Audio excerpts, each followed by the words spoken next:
The Grand Hall of the Galactic Council was filled with silence. It was a massive room, shining with blue lights and floating banners from many alien worlds. The top leaders of over 50 species sat in their seats, some tall and thin, others small and round. Their faces were different, but they all shared one thing at that moment: fear. High Chancellor Revor, a tall, scaled creature from the Voltar species, looked around the table. His voice trembled as he spoke. "We must choose a diplomat to speak with the humans." No one answered. Usually, alien leaders fought to be first in line to negotiate, especially with powerful races. But today, they stayed quiet. Eyes looked down.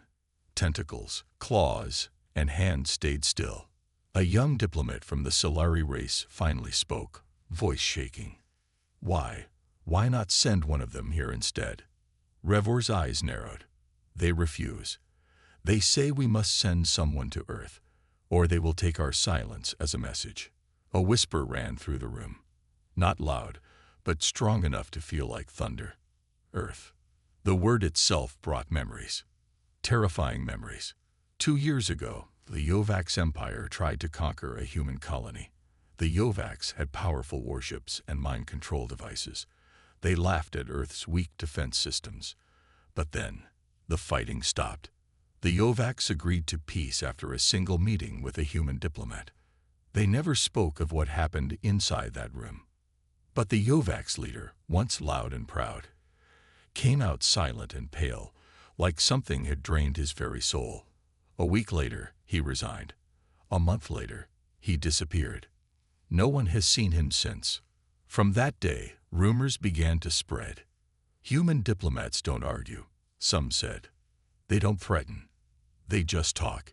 And then everything changes. Now, sitting in the Grand Hall, those rumors felt real. A voice came from the corner.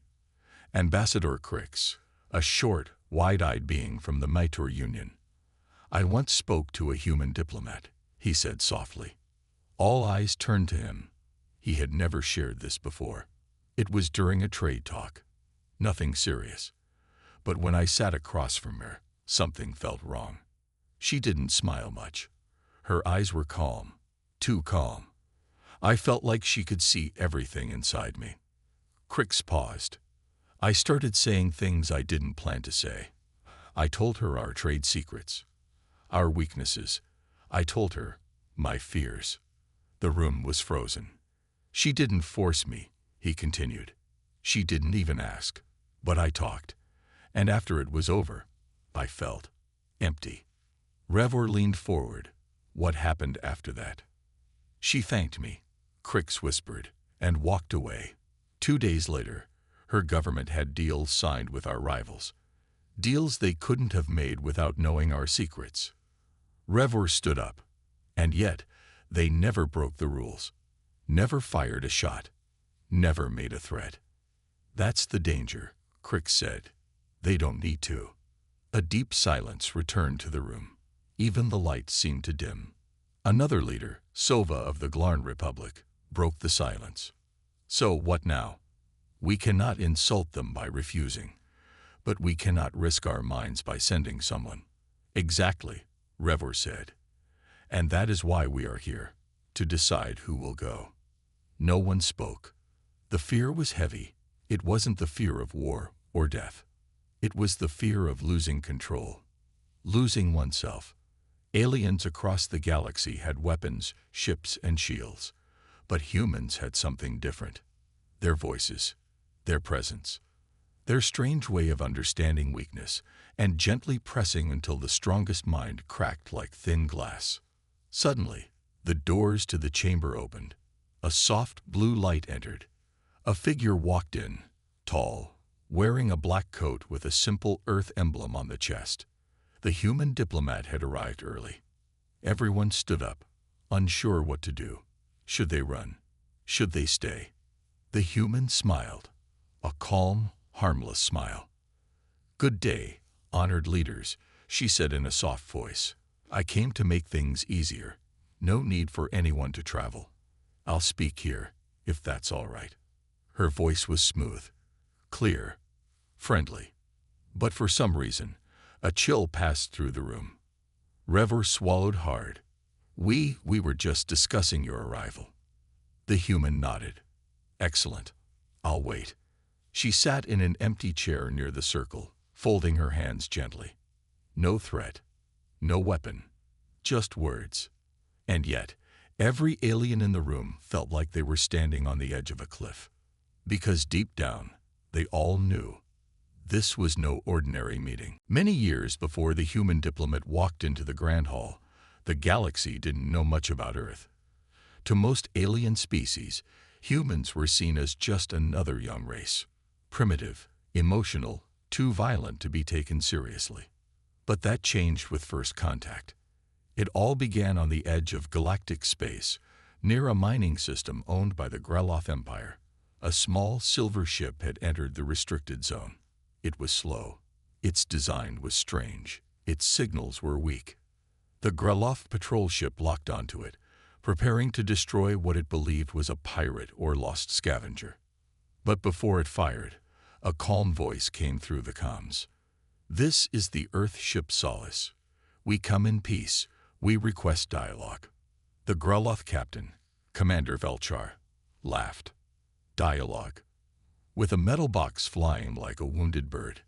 He allowed the ship to approach, only to see what kind of fools they were. When the humans docked, a single person exited, Ambassador Lion Rhodes. She wore no armor, carried no weapon, and walked slowly with a small smile on her face. Velchar sneered, "You walk into my ship with no protection." Lion tilted her head. "Why would I need protection? We're just going to talk." That answer surprised him. No fear, no tension, just calm. They sat in the war room. Velchar had 4 of his guards standing behind him, ready to act. Lion had no one. The Greloth commander began the meeting with threats. "You are in restricted space. You have no rights here. I could kill you, and no one would care." Lion nodded gently. "You could, but then you'd never hear what I came to say." Velchar paused. Something about her eyes. It made him want to listen. "I came to offer your empire something important," she continued. "A trade route through human space, faster than any you've ever used. Safer, profitable." He laughed. "You?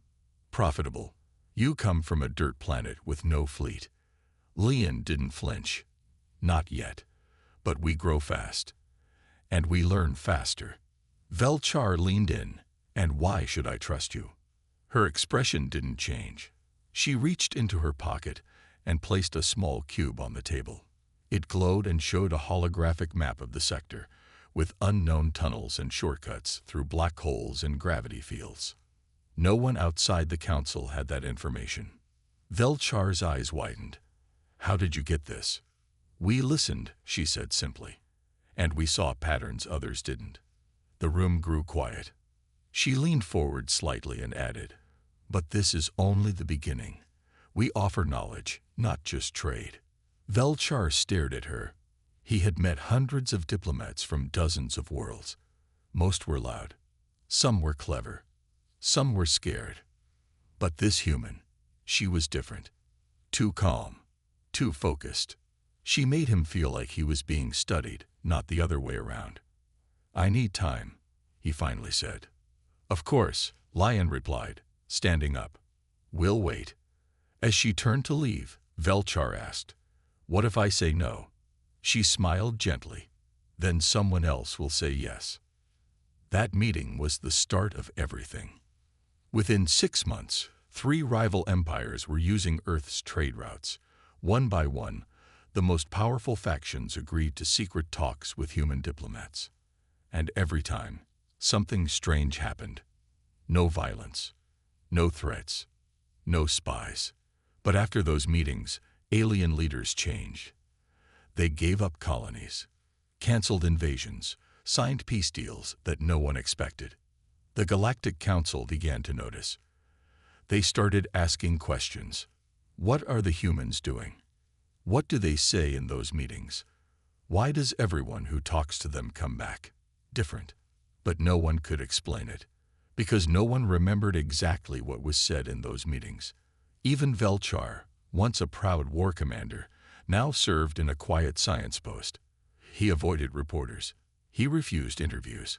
When asked about his time with the human diplomat, he only said one thing: "They didn't threaten me, but I still surrendered." Back in the present, in the Grand Hall, those memories echoed inside every leader's mind. They knew the stories. They had read the reports. And now, the same kind of diplomat was sitting in the next room, waiting to talk. Revor looked at the others. "We cannot delay this any longer," he said quietly. Sova, leader of the Glarn Republic, shook her head. "They changed the galaxy without firing a weapon. That should terrify us more than any fleet." Ambassador Crix added, "We used to think strength was about size and power, but they showed us something else. Something we don't understand." Revor closed his eyes. "Then perhaps it's time we try." He stood up and walked toward the door. Inside, the human was still sitting calmly, sipping tea. She looked up and smiled as he entered. "High Chancellor," she said warmly, "shall we begin?" Revor's voice was steady, but inside, a storm was building. "Yes," he said, "let's begin."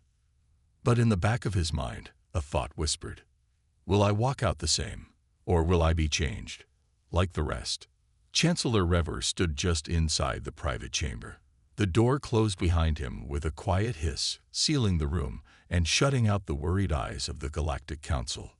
Across from him, the human diplomat sat in silence. She looked calm, too calm. She was young, perhaps in her 30s by human standards. Her name was Talia Quinn, but to the Council, she was now known as the Listener. No one knew where that title came from. It just spread. Rumors said she could hear more than words, that she saw truths hidden in people's minds. Talia motioned to the empty chair across from her. "Please, sit." Revor hesitated. He had spoken with thousands of diplomats before. He had led wars, broken peace treaties, and built alliances. But now, standing before this quiet human, he felt exposed.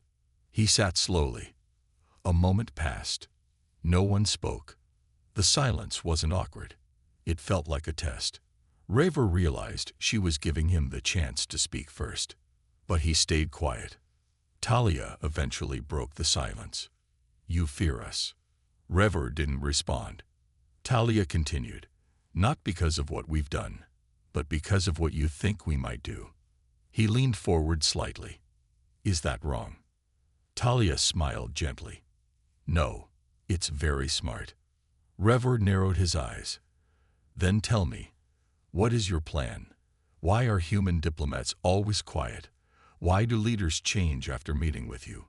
What are you doing to them?" She took a sip of tea, then set the cup down. "We don't change them," she said softly. "They change themselves." Revor scoffed. "That's impossible." Talia met his eyes. "Do you really believe that? Or are you hoping it's true?" The question hit harder than Revor expected. He didn't answer. Talia continued, "You've led armies. You've made hard choices. But have you ever truly listened to someone who had nothing to offer you? Just listened, with no goal in mind?" Revor opened his mouth to reply, but found no words. She smiled, not with arrogance, but with quiet confidence. "That's what we do. We listen. We understand. And then, we help people hear themselves." Revor shook his head slowly. "That's not how diplomacy works. You either gain something or lose something." She nodded. "That's how you were taught. But it's not how it has to be." There was a strange pull in her voice. Not hypnotic, not magical, just honest, raw, direct. He found himself thinking about the last time he had a conversation that wasn't political. Maybe it was years ago. Maybe never. He sat back. "You're changing the rules." "We're reminding people," she replied, "of what they forgot." Revor looked at her hands. They were steady. No visible tech. No hidden weapons. Just a cup of tea, half full, steaming quietly between them. "Let me guess," he said. "You're not here to demand territory. You're not here to ask for trade. You're here to talk." "Yes," she said simply. "That's it." She nodded. He laughed once, short and dry. "You expect the council to believe that?" "No," she said. "I expect them to see it." Meanwhile, outside the sealed room, the council grew restless. "This is taking too long," muttered Chancellor Drax of the Tharn Dominion. "He's not answering any messages," said Sova. "Should we break in?" asked another counselor. "No," Crix replied firmly. "If we break in, we confirm what we fear." "And what is that?" someone whispered. Crix looked at the closed door.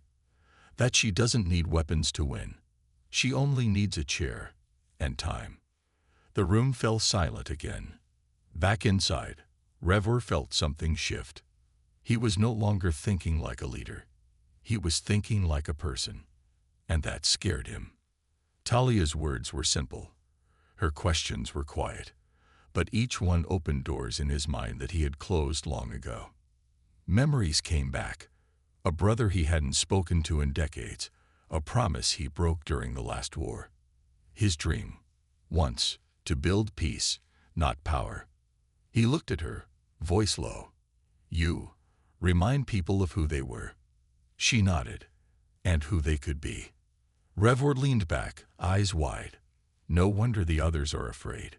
You don't invade planets. You invade minds." Talia chuckled softly. "No, we invite minds to return home." There was a long silence. Finally, Revor stood up. "I don't know what just happened in this room," he said, almost to himself. "But I don't feel the same." Talia stood too. "That's your choice, Chancellor, not mine." He looked into her eyes, so calm, so clear, and whispered, "That's the most dangerous kind of power." She simply smiled. The door hissed open. Revor stepped out. The council stood in silence. "How long were we in there?" he asked. "Almost 2 hours," Crix said, stunned.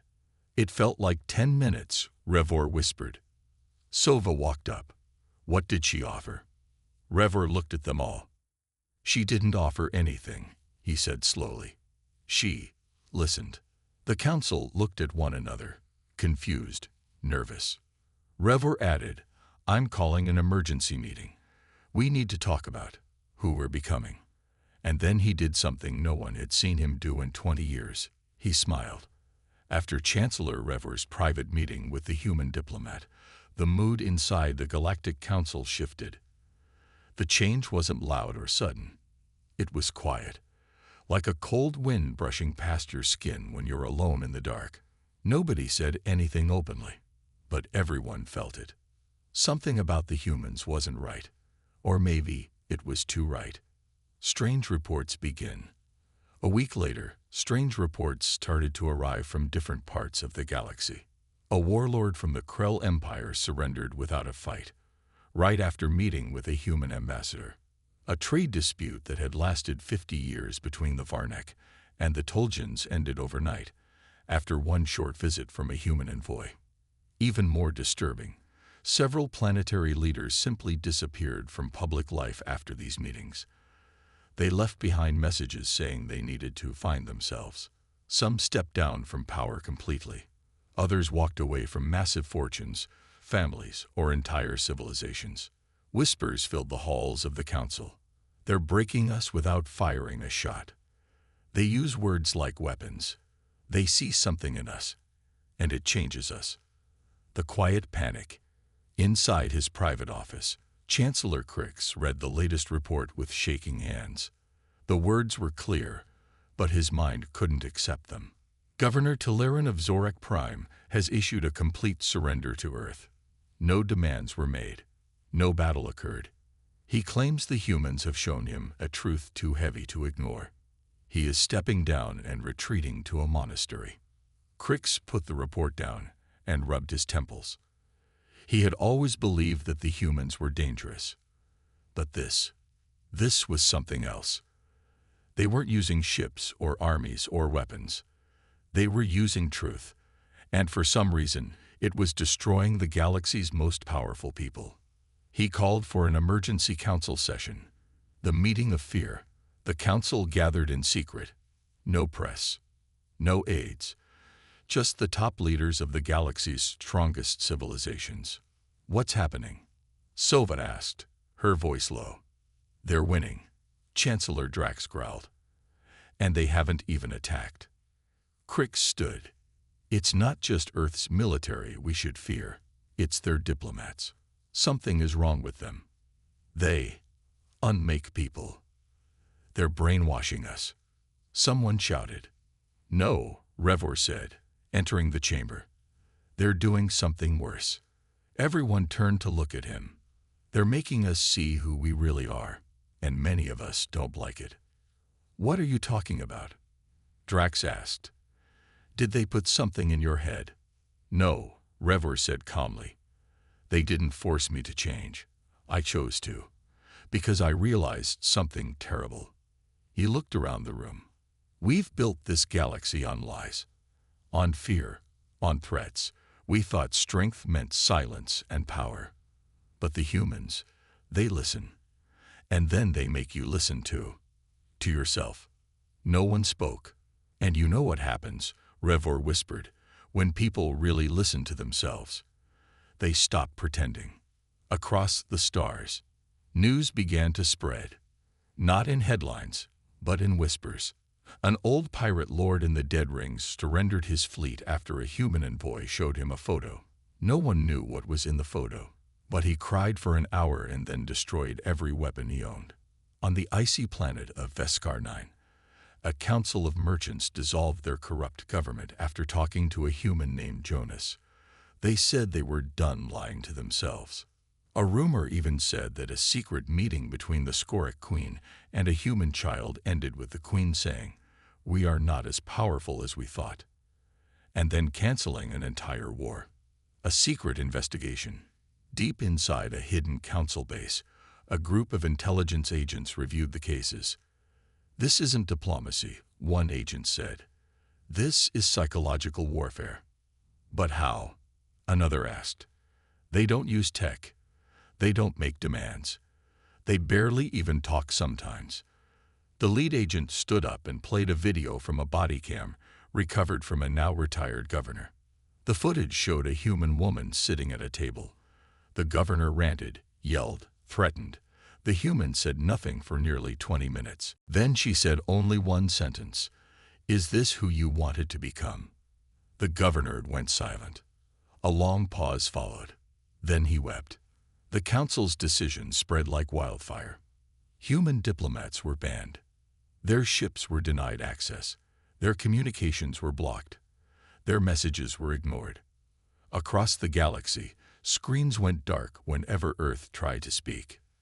But humanity said nothing. No protests, no warnings, no threats. Just silence. And somehow, that silence was more terrifying than anything the council had expected. Fear grows. Even without their presence, human influence continued to grow. Leaders who had once spoken to human diplomats began to act differently. Some became humble. Others resigned. A few disappeared completely. Worlds started changing. War zones became peace talks. Greedy empires broke apart. People across the stars started asking dangerous questions. Why do we live in fear? Why do we obey monsters? What if the humans were right? The council tried to stop the ideas. But ideas are like fire. And the fire had already spread. The uninvited guest. One day, deep in council space, a secret meeting took place. The most powerful rulers in the galaxy gathered in a hidden fortress. Guards lined every wall. No outsiders were allowed. They needed a plan to stop Earth, for good. Just as the meeting began, the lights flickered. The temperature dropped. A strange humming filled the room. And then, the door opened. A figure stepped inside. No guards stopped them. No weapons fired. It was a human diplomat. Talia Quinn. The same one who had started all of this. One final message. Talia walked to the center of the chamber. Her voice was calm. I didn't come to threaten you. I didn't come to destroy you. She looked at each council member, one by one. I came to give you one last chance, to face yourselves. A cold silence filled the room. She continued, you banned us because you were afraid, not of us, but of what we showed you, the truth. She held up a small mirror, just a simple, clear mirror. She placed it on the table. And then she said, look into it and decide what kind of galaxy you want to build. She turned and left. No guards moved. No one spoke. Only the mirror remained, and the silence. The last whisper. No one ever saw Talia Quinn again. But after that day, things began to shift faster. Old empires fell. New alliances formed. People started looking inward, questioning, healing, changing. No one admitted it openly, but everyone knew humanity had won. Not with war, not with power, but with something far more dangerous. The truth. Let me know if you'd like a short ending voiceover line or something dramatic to end your YouTube video, or if you want help turning this into a narrated script.